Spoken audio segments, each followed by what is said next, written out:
Hey everyone. I realized I'd also like to discuss a few more topics regarding my journey post anterior cervical disc replacement. So I'm sure some of you guys are wondering, am I still receiving care to this day? And I'm going to say yes, I still see a chiropractor twice a month for my neck. I wasn't going immediately after surgery, so I started going last August? July? Last July, I'm gonna say. So I went, July of 2018. So I waited a year post surgery before I started seeing a chiropractor, only because I I don't think a chiropractor would want to treat you fresh out of surgery because your tissues still need to heal, and before they can start doing manipulations or adjustments on you, right? It might be a liability issue. So I'm still seeing a chiropractor twice a month. What do they do? They're essentially, I'm on the traction machine. I get heat and the TENS unit placed on me. What happens? I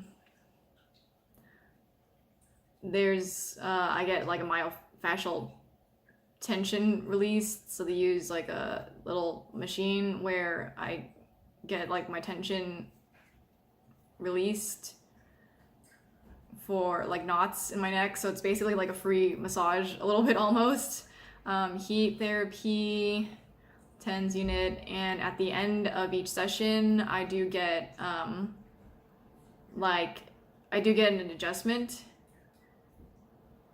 and it's really helpful.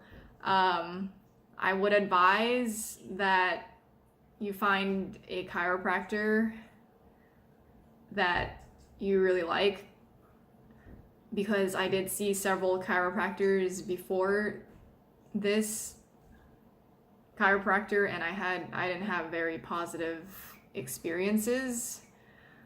So I think if you find one that works for you and understands your situation and your wants and goals for your health, then I'd say go for it and to keep going for maintenance, because it's really helpful. Yeah, so I forgot to add that seeing a chiropractor was also key to me improving on my recovery.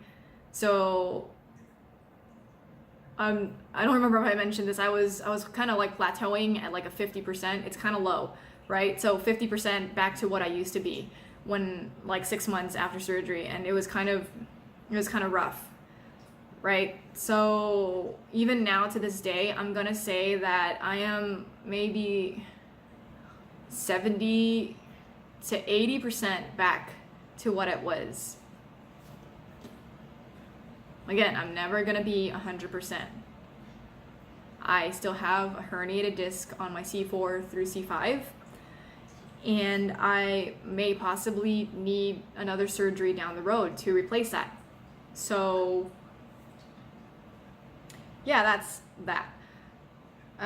What are some things? And I wanted to discuss, do I have any deficits to this date post-surgery?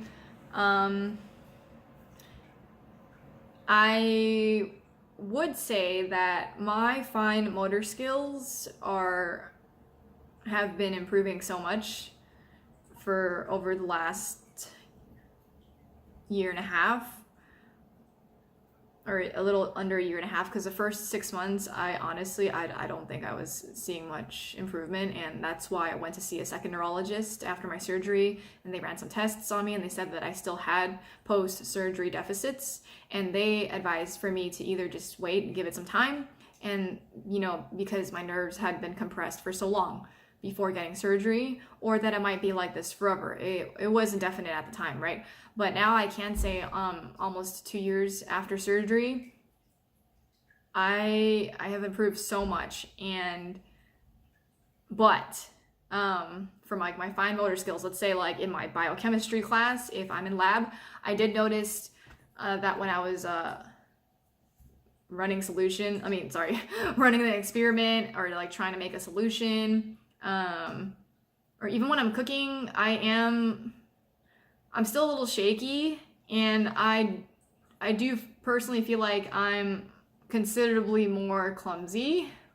Who's not to say I can't get the task done. I can, but I am definitely, my fine motor skills with my hands and fingers are not what they used to be. Well, that's okay. I could still cook, I could still run the experiments, and it's fine. So at the end of the day, despite me being still clumsy, being a little shaky here and there, it's okay.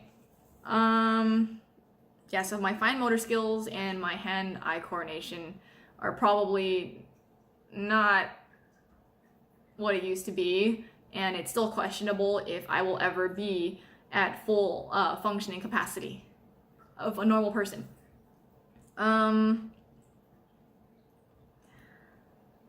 So let's see.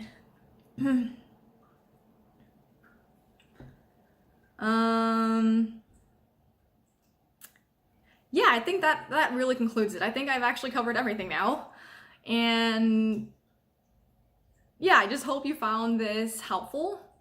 And if you did, I'm so glad I was able to just talk about my experiences. And yeah, I guess that's it.